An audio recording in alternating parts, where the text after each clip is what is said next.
सिकंदर मैसेडोनिया के शासक फिलिप का पुत्र था।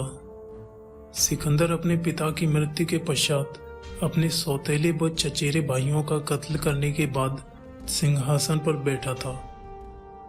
अपनी महत्वाकांक्षा के कारण वह दुनिया को जीतने को निकला। इतिहासकारों के अनुसार सिकंदर ने कभी भी उदारता नहीं दिखाई। उसने अपने अनेक साथियों को उनकी छोटी सी भूल से रुष्ट होकर तड़पा तड़पा कर मार डाला था।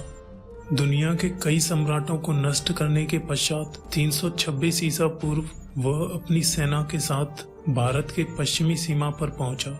उसने कई छोटे बड़े राज्यों को हराकर नष्ट कर दिया। जब वो झेलम नदी के पास पहुंचा तो उसका सामना प्रथम शक्तिशाली राज्य पंजाब के राजा पोरस से हुआ। पोरस का पड़ोसी राजा आम्बी था। राजा आम्बी और पोरस के बीच परस्पर दुश्मनी थी। सिकंदर ने इसका लाभ उठाया और पोरस से युद्ध लड़ने के लिए राजा आम्बी को अपने साथ मिला लिया। सिकंदर और पोरस के बीच भयानक युद्ध हुआ। इस युद्ध को पश्चिमी इतिहासकारों ने हाइडेस्पस का युद्ध नाम दिया। इस युद्ध का परिणाम वर्षों से विवादित रहा है। दोस्तों, आज के इस वीडियो में हम जानेंगे बैटल ऑफ हाइडेस्पस का रहस्य और सिकंदर से जुड़ी कुछ रोचक जानकारियां। आखिर कहां और कैसे लड़ी गई थी ये लड़ाई। हमारे इतिहास में बताया गया है कि सिकंदर ने युद्ध में विजय प्राप्त की और राजा पोरस की बहादुरी से प्रभावित होकर उसे राज्य वापस सौंप दिया था तथा आम्बी के राज्य के साथ साथ अपने अन्य जीते हुए प्रदेश भी पोरस को दे दिए थे। सिकंदर इसके बाद मगध साम्राज्य पर हमला करना चाहता था, परंतु उसके सैनिकों ने आगे जाने से मना कर दिया, जिसके प्रमुख कारण भारत की गर्म जलवायु, सैनिकों को बहुत दिनों से अपने परिवार से दूर रहना आदि थे। 19वीं सदी में भारत पर अंग्रेजों का राज्य था। उस समय भारत का इतिहास अंग्रेज लिख रहे थे।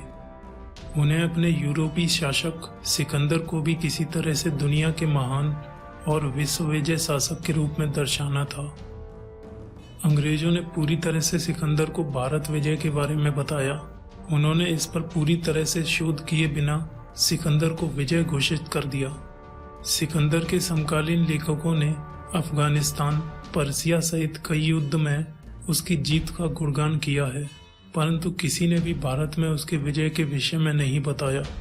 सिकंदर की मौत के लगभग 300 वर्षों के बाद अचानक एक यूरोपीय लेखक ने उसे पोरस के विरुद्ध विजय बताया। सिकंदर की सेना युद्ध जीतने के बाद और युद्ध नहीं करना चाहती थी, लेकिन दूसरी तरफ इतिहासकार ये भी कहते हैं कि भारत से लौटते वक्त उसकी सेना ने कई छोटे राज्यों पर हमले किए।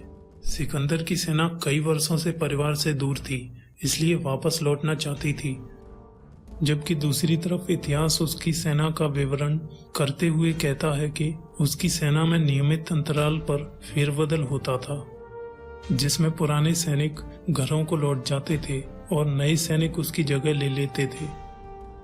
सिकंदर की सेना भारत की जलवायु का सामना नहीं कर पा रही थी। क्या वे बताएंगे कि अफगानिस्तान और पर्सिया की जलवायु में किस तरह सामना कर रहे थे, जो कि भारत से भी ज्यादा कठोर है। यदि भारत की जलवायु उसकी सेना के अनुकूल नहीं थी, तो सिकंदर का उत्तराधिकारी सेल्यूकस दोबारा उसकी सेना में क्यों आया। सिकंदर ने तो अपने साथियों को किसी भी छोटी से छोटी बात पर भी नहीं बख्शा था और बुरी तरह से यातनाएं देकर मार डाला। तो आखिर उसने पोरस को युद्ध जीतने के बाद क्यों छोड़ दिया, जिसने उसके प्रिय घोड़े को मार दिया था। खुद वो बुरी तरह से घायल भी हो गया था।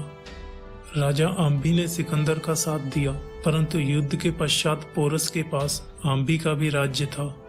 आखिर सिकंदर ने युद्ध में साथ देने वाले राजा आम्बी का भी राज्य विजय होने के बावजूद पोरस को क्यों दे दिया।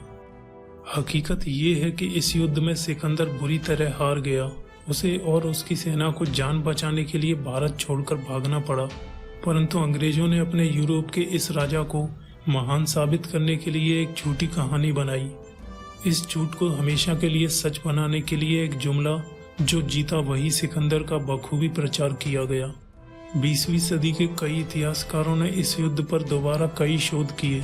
कई प्राचीन ग्रंथों को पढ़ा गया।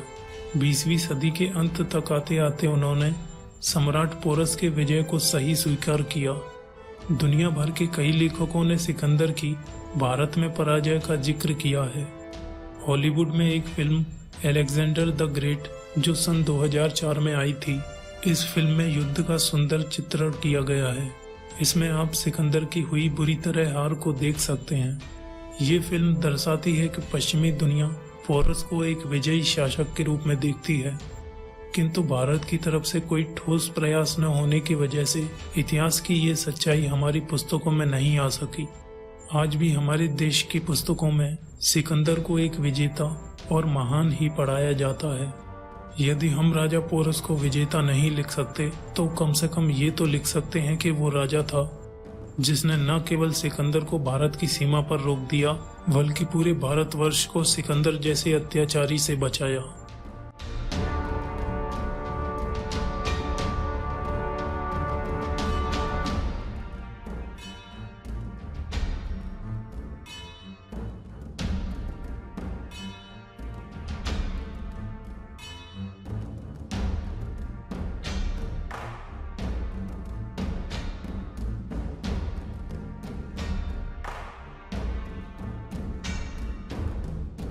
दोस्तों, आज के इस वीडियो में इतना ही। इसी के साथ मिलते हैं एक और नए एपिसोड में। यह वीडियो देखने के लिए आपका धन्यवाद। जय हिंद।